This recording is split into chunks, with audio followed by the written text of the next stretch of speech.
Perkenalkan, nama saya Aldia Sapitri dengan NIM 96 2019 074. Pada kesempatan kali ini, saya akan menjelaskan mengenai komunikasi, khususnya komunikasi bisnis. Ada 3 poin penting yang akan saya jelaskan, yaitu yang pertama adalah definisi dari komunikasi bisnis, yang kedua adalah elemen-elemen dalam komunikasi, dan yang ketiga adalah bentuk dasar dalam komunikasi. Untuk itu, mari kita lanjut ke videonya.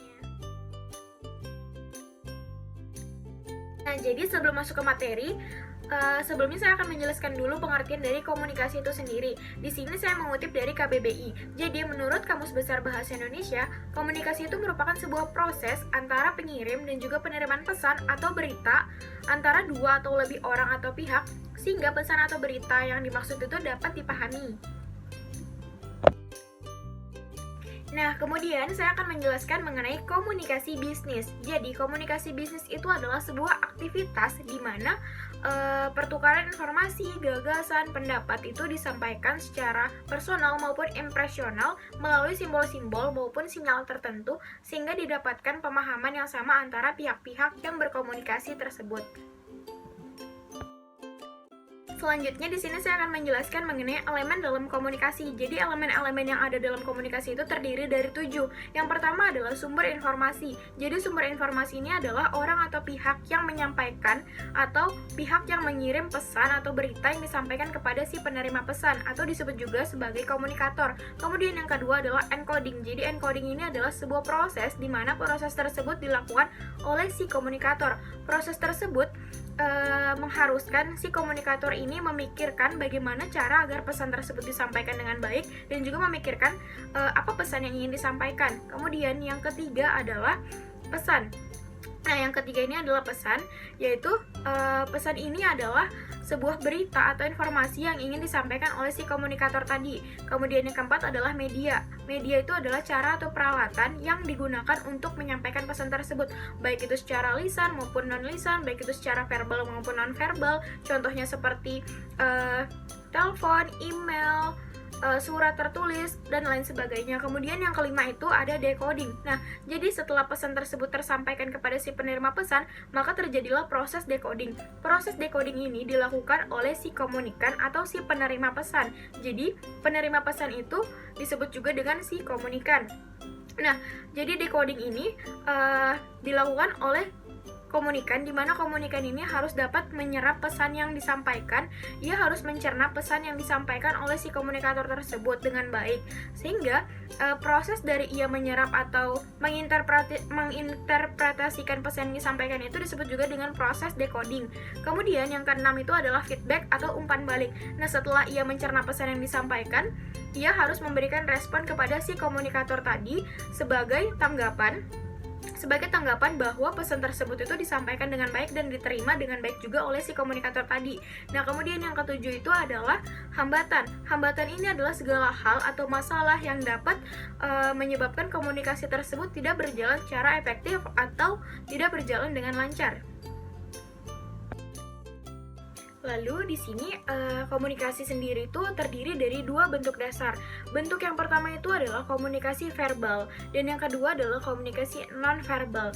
Nah, komunikasi verbal itu merupakan komunikasi yang digunakan untuk menyampaikan pesan bisnis kepada pihak lain dengan menggunakan kata atau bahasa baik secara tertulis maupun lisan. Biasanya komunikasi verbal ini efektif karena pesan yang disampaikan itu jelas dan juga lebih mudah dipahami dibanding dengan komunikasi nonverbal. Kenapa?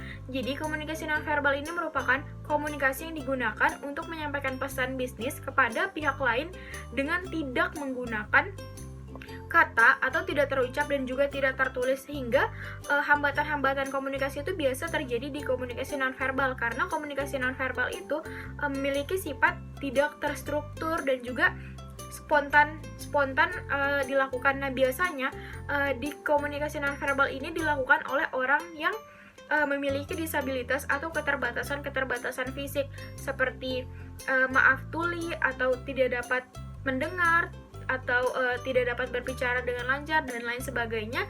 Maka orang yang mempunyai keterbatasan tersebut harus menyesuaikan dengan berkomunikasi dengan menggunakan bahasa isyarat atau komunikasi nonverbal tersebut. Mungkin itu saja yang dapat saya sampaikan. Kemudian di sini saya akan memberikan kesimpulan. Jadi yang pertama itu adalah komunikasi bisnis. Komunikasi bisnis itu adalah suatu aktivitas pertukaran informasi, gagasan, pendapat, dan instruksi baik disampaikan secara personal maupun infrasional melalui simbol-simbol atau sinyal tertentu sehingga didapatkan pemahaman yang sama antara pihak-pihak yang berkomunikasi tersebut. Kemudian terdapat elemen-elemen dalam berkomunikasi. Ada 7 elemen. Yang pertama adalah sumber informasi atau komunikator. Yang kedua adalah encoding, yaitu proses si komunikator dalam memberikan pesan atau memikirkan cara-cara dalam memberikan pesan. Yang ketiga adalah pesan yang disampaikan. Yang keempat adalah media atau cara atau peralatan yang digunakan dalam menyampaikan pesan.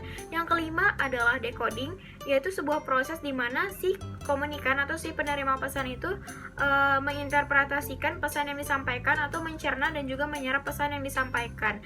Kemudian yang ketujuh adalah respon atau feedback, yaitu di mana tanggapan yang diberikan oleh si komunikan sebagai balasan atas tersampainya pesan yang disampaikan oleh si komunikator. Dan yang ketujuh adalah hambatan atau hal-hal yang dapat menyebabkan komunikasi tidak berjalan dengan lancar atau efektif.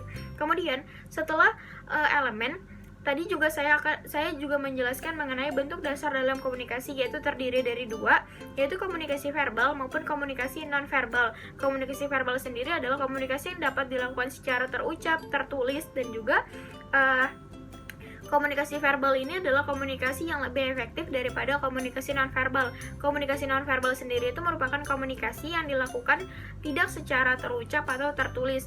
Biasanya komunikasi verbal ini menggunakan bahasa isyarat, menggunakan bahasa tubuh, dan lain sebagainya. Nah, jadi itu saja yang dapat saya sampaikan. Kurang lebihnya mohon dimaafkan. Wassalamualaikum warahmatullahi wabarakatuh. Terima kasih.